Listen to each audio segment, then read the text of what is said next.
Good morning students, welcome to the concept booster class. In today's class I have taken another topic. This is the topic of participles. Participles के बारे में आज अपने को discuss करना है इस क्लास में. In my last class I have discussed about gerund, that how can we identify gerund. Gerund को हम किस तरह से आइडेंटिफाई करते हैं. सो आज का अपना टॉपिक है कि पार्टिसिपल को किस तरह से आइडेंटिफाई करेंगे. देखिए जो पार्टिसिपल्स है इट हैज़ 3 कैटेगरीज. 3 कैटेगरीज होती हैं पार्टिसिपल्स की. पहले हम ये देखते हैं कि what is participle. Participle actually होता क्या है. देखो बच्चों, पार्टिसिपल जो होता है, participle is a verb which can act as an adjective. जो एक वर्ब होती है जो किसकी तरह काम करेगा, एडजेक्टिव की तरह काम करेगा, मतलब कि विशेषता बताएगा. ठीक है, लेकिन आएगा किसके साथ में, वर्ब के साथ में. वर्ब के साथ में आईएनजी फॉर्म लेकर आता है, पास्ट में आता है, या फिर हैविंग अपने साथ लेकर आता है. ओके, तो अगर ये वर्ब के साथ में आता है लेकिन एडजेक्टिव का काम करता है, so we can say it verbal adjective also. हम इसको क्या कह सकते हैं, वर्बल एडजेक्टिव भी इसको कहा जा सकता है. क्यों कहा जा सकता है, because it is an adjective. ये एक एडजेक्टिव ही होता है जो एक वर्ब की तरह काम करता है. किसकी तरह काम करेगा, वर्ब की तरह काम करेगा, लेकिन एडजेक्टिव होगा, तो इसलिए हम इसको कहेंगे verbal adjective. We will divide this into 3 categories. 3 parts में इसको डिवाइड करते हैं हम. One is present participle, one is present, another one is past, and third one is perfect participle.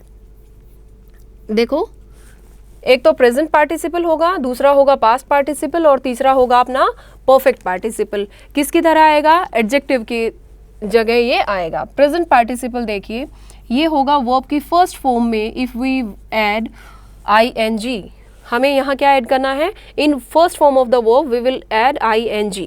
Okay, और we can say it fourth form of the verb. हम इसको fourth form भी verb की कह सकते हैं. पास्ट पार्टिसिपल की अगर बात करें, it is third form of the verb, third form है ये. And perfect participle means it will come having plus V3, means having लेकर आता है और अपने साथ में थर्ड फॉर्म के साथ में आएगा, तो ये परफेक्ट पार्टिसिपल है.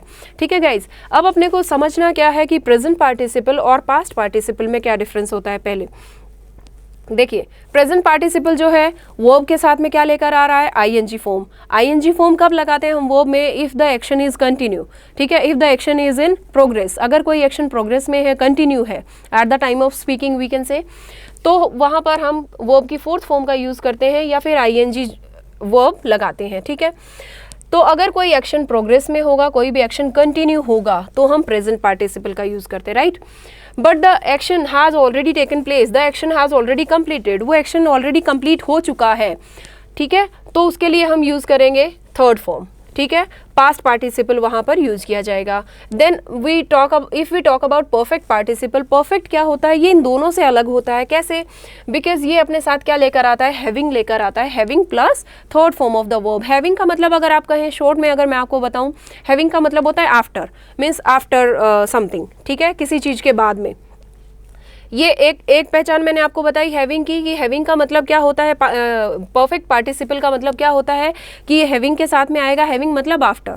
ठीक है, one thing is after and another thing, इसके अंदर टाइम गैप होगा, कुछ टाइम गैप बताया जाएगा कि एक काम के बाद में दूसरा काम. ठीक है, first action then the second action, but there is a time gap between these 2 actions. ठीक है, दोनों एक्शन के बीच में टाइम गैप दिखाया जाएगा, एक के बाद में दूसरा एक्शन हैपन होगा.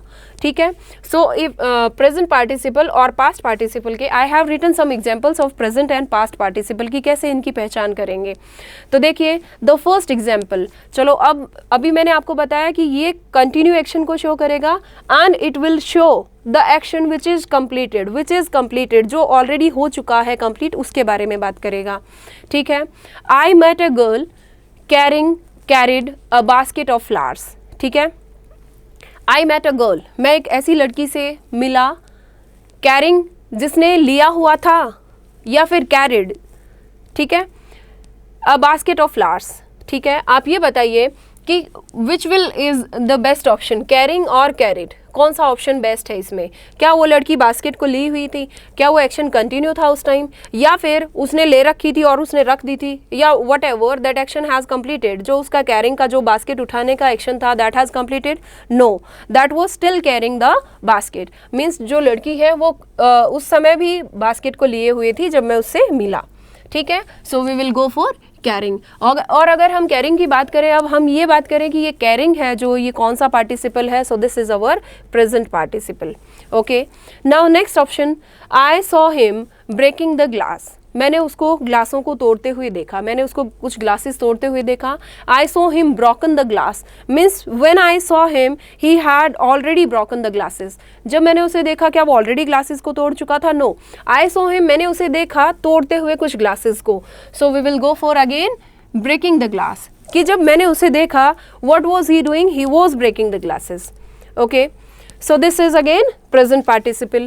Next is the breaking glasses were repaired. The breaking glasses were repaired or the broken glasses were repaired. जो ग्लासेस टूट चुके थे उनको रिपेयर किया जा रहा है, या तोड़ते हुए ग्लासेस को रिपेयर किया जा रहा है? क्या ये ग्लास उस समय टूट रहे थे और उस समय रिपेयर भी हो रहे थे, या फिर ऑलरेडी टूट चुके थे और रिपेयर हो रहे थे? So the action was already taken place, the action had already completed.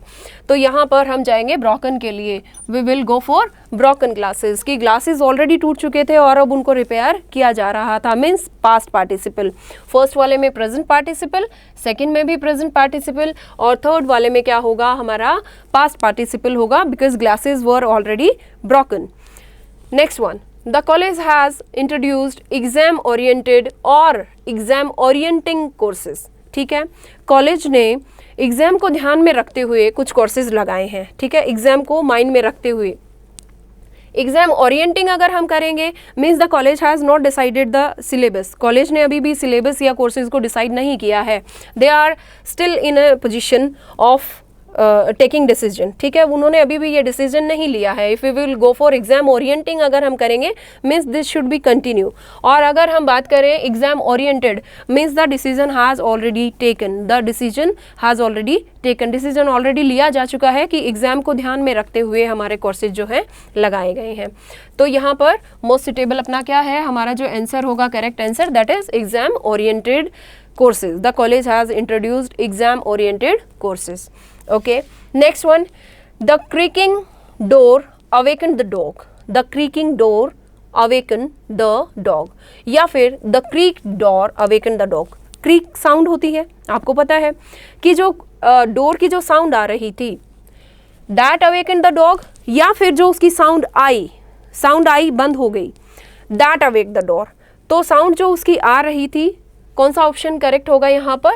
Creaking sound, की जो creaking sound which were coming from the door, that awaken the dog. We will go for present participle here, यहाँ पर present participle करेंगे। आपको sentence की जो condition होती है, जो उसका टाइम आप देखेंगे, तो टाइम देखकर आप बता सकते हैं कि यहाँ प्रेजेंट पार्टिसिपल सूटेबल है या फिर past participle. Okay, now next one, deceiving और deceived by his friends, he lost all hope.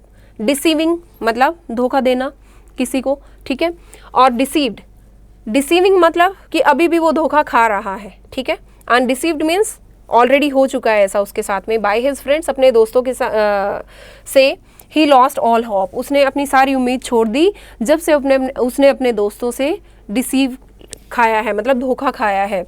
So we will go for deceiving और डिसीव्ड। बोलिए, क्या वो अभी भी कंटिन्यू है इस प्रोसेस में, या ऑलरेडी उसके साथ ऐसा हो चुका है? This thing is already happen with him, ये ऑलरेडी उसके साथ हो चुका है। So we will go for past participle. Past participle का मतलब होता है कोई भी काम ऑलरेडी हो चुका है, उसके लिए इसका यूज़ किया जाएगा। Okay, next one, developing and developed countries were given such opportunities. देखो बच्चों, कुछ सेंटेंसेस ऐसे होते हैं, या फिर if we say there are so many participles, जो दोनों ही कंडीशंस में सही होते हैं। देखो, अगर हम बात करें डेवलपिंग की, developing means the countries which is still in a process of development, और developed means the country which is already developed. यहाँ पर डेवलपिंग और developed countries were given such opportunities, यहाँ पर दोनों ही ऑप्शन अपने करेक्ट होंगे, क्योंकि डेवलपिंग भी हो सकता है और डेवलप्ड भी हो सकता है। कि डेवलपिंग तो जो डेवलप कर रहे हैं प्रेजेंट पार्टिसिपल, डेवलप्ड जो ऑलरेडी डेवलपमेंट हो चुका है जिनका, that is past participle. So both the options are correct here. ठीक है, दोनों का एस्पेक्ट मैंने आपको बताया, दोनों कैसे करेक्ट हो सकते हैं कि कुछ कंट्रीज ऐसी होती हैं जो डेवलप हो रही हैं, अभी भी डेवलपमेंट अभी भी प्रोग्रेस में है, और कुछ हो चुकी हैं, पास्ट पार्टिसिपल है तो डेवलप्ड आ जाएगा। ठीक है, that you have to see the sense of the sentence, वहाँ पर हम सेंटेंस की सेंस देखकर उसको लगाएंगे। ठीक है। नेक्स्ट सेंटेंस देखिए, a country respects law abiding और law abided citizens. Law abided का मतलब क्या होता है? Law abided means the citizens which who follow rules and regulations follow करते हैं जो अपने कंट्री का लॉ अबाइडेड, ठीक है। अब बात हो रही है एक कंट्री रेस्पेक्ट करता है उन सिटीजन्स की जो लॉ अबाइडिंग है या लॉ अबाइडेड हैं, जो लॉ से बंधे हुए हैं, मतलब कि लॉ उनके ऊपर लागू हो चुका है, ठीक है, या फिर वो लॉ को अभी भी अबाइडिंग करते हैं, मीन्स अभी भी फॉलो करते हैं। अगर हम अबाइडेड की बात करेंगे तो वो ऑलरेडी अब उनको कोई लॉ फॉलो करने की ज़रूरत नहीं है, ठीक है। और अगर अबाइडिंग की बात करेंगे, they are still abiding by the law of the country, they are still in the process of abiding the law, ठीक है। So we will go for abiding, not abided. Abided का मतलब करते ही अगर if we go for law abided, अगर हमने law abided कर दिया मतलब कि अब उनको कोई भी लॉ को मानने की या फॉलो करने की आवश्यकता नहीं है। So the correct option is law abiding, okay. So present participle and past participle, I think you have clear your concept, ठीक है। आपको ये कंसेप्ट समझ में आ गया होगा कि प्रेजेंट पार्टिसिपल कहाँ पर आएगा या फिर पास्ट पार्टिसिपल हमारा कहाँ होगा, and what is the difference. Present participle ING form, the action should be continue, and past participle third form of the verb, the action should be completed, action complete होना चाहिए, यहाँ action continue होना चाहिए। Clear? Now we will talk about perfect participle. Perfect participle की यहाँ बात करेंगे बच्चों, तो ये होता है हैविंग और अपने साथ में लेकर आता है third form of the verb, third form लेकर आएगा, हैविंग के साथ में आएगा। हैविंग का मैं आपको बता चुकी हूँ। अगर हम शॉर्ट में बात करें तो हैविंग का मतलब होता है आफ्टर, मीन्स किसी काम के बाद में। आफ्टर का मतलब क्या होता है? के बाद, ठीक है। And third form of the verb आएगी, ठीक है। उसके बाद में द अनदर जो आइडेंटिफिकेशन है that is time gap. Time gap होगा, क्या होगा? टाइम गैप मिलेगा इसको। जैसे देखो, having stood the gate he was stung by a bee. Having stood, having आया आपका, stood third form of the verb, at the gate, ठीक है। जब वो गेट पर खड़ा था, ठीक है, ही वॉज स्टंग, तो उसको काट लिया गया। किसने काटा? बी ने। There was some time gap, तो यहाँ हमने कौन सा पार्टिसिपल किया है? Perfect participle. नेक्स्ट है आपका having taken dinner I went to sleep. खाना खाने के बाद में, ठीक है, डिनर लेने के बाद में आई वेंट टू स्लीप, मैं कहाँ गया? सोने के लिए गया। So there was also a time gap, और इसका मतलब क्या है कि ये यहाँ गेट पर खड़ा था, उसके बाद उसको बी ने काटा, राइट। आफ्टर आया यहाँ, और यहाँ पर भी कौन सी सेंस आ रही है? Having taken dinner means after taking my dinner I went to sleep, I went to sleep, मैं खाना खाने के बाद में कहाँ गया? सोने के लिए गया, ठीक है।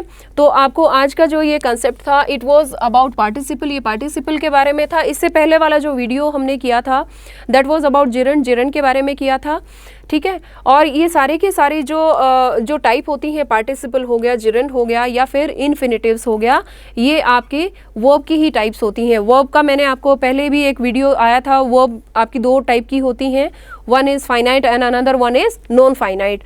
So this is the part of non finite verb. ये जो आपका पार्टिसिपल जो टाइप होता है, पार्टिसिपल आपका नॉन फाइनाइट वर्ब का पार्ट होता है, मीन्स नॉन फ्लेक्सिबल। वहाँ हमने जिरंड किया था। जिरंड और पार्टिसिपल के बारे में भी मैंने आपको बताया था कि जो जिरंड होता है that comes with ING form, but participle also comes with ING form, and there was a little difference. वहाँ पर एक लिटिल छोटा सा डिफरेंस मैंने आपको बताया था दैट जो जिरंड होगा वो कैसे आएगा? एज अ सब्जेक्ट आएगा, एज एन ऑब्जेक्ट आएगा, या फिर कुछ ऐसे नाउन्स के साथ में आएगा जैसे dining table, writing table, okay. लेकिन जो ये होता है आपका पार्टिसिपल होता है, ये एज एन एडजेक्टिव आता है, ये विशेषता बताते हुए आता है, ना कि नाउन या फिर प्रोनाउन या फिर ऑब्जेक्ट या सब्जेक्ट, ऐसे नहीं आएगा। ये एज अ वर्ब काम करेगा सेंटेंस में। वर्ब, और वर्ब भी कौन सी? एडजेक्टिव बताती हुई, ठीक है। अब पार्टिसिपल के बारे में हमने किया present participle, past participle and perfect participle. Present participle ING form, continue action, past participle that has already completed, and perfect participle one by one action, ठीक है। ये टाइम गैप के साथ में आएगा एंड वन बाय वन, ठीक है। तो ये पार्टिसिपल का था हमारा आज का वीडियो जो था। I hope you like the video and you understood the topic of participle, and if you like the video then please watch it and share it and comment it, like it. Thank you very much.